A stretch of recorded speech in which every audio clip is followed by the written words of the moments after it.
ভিডিওটি ভালো লাগলে অবশ্যই আমার চ্যানেলটিকে সাবস্ক্রাইব করবেন।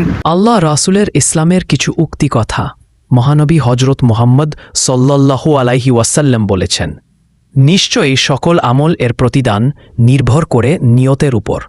প্রত্যেক ব্যক্তির জন্য তাই রয়েছে যা সে নিয়ত করে। সহিহুল বুখারী। মহানবী হজরত মুহাম্মদ সাল্লাল্লাহু আলাইহি ওয়াসাল্লাম আরও বলেছেন, নিশ্চয়ই আল্লাহ তাআলা তোমাদের আকৃতি ও ধন সম্পদের দিকে তাকাবেন না, বরং তিনি তোমাদের অন্তর ও আমলের দিকে দৃষ্টি দিবেন।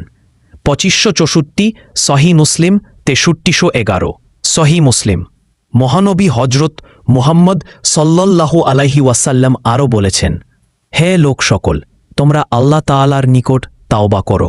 নিশ্চয়ই আমি দিনে আল্লাহর নিকট 100 বার করে তাওবা করি।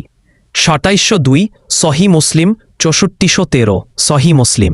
মহানবী হজরত মুহাম্মদ সাল্লাল্লাহু আলাইহি ওয়াসাল্লাম আরও বলেছেন, নিশ্চয়ই আল্লাহ তাআলা মৃত্যুর গড়গড়া না আসা পর্যন্ত বান্দার তাওবা কবুল করেন। 3537 তিরমিজি।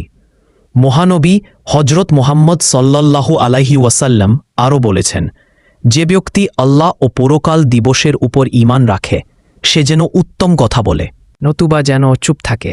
6138 সাহিহুল বুখারী সাহি মুসলিম। মহানবী হজরত মুহাম্মদ সাল্লাল্লাহু আলাইহি ওয়াসাল্লাম আরও বলেছেন, বিপদের প্রথম অবস্থা সবুরই প্রকৃত সবুর। 1283 সাহিহুল বুখারী।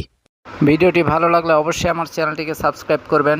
হৃদয়ের রজনীগন্ধা তুমি নীল পরাজিতা, হৃদয়ের রজনীগন্ধা Please subscribe. তুমি নীল পরাজিতা, বাতাসে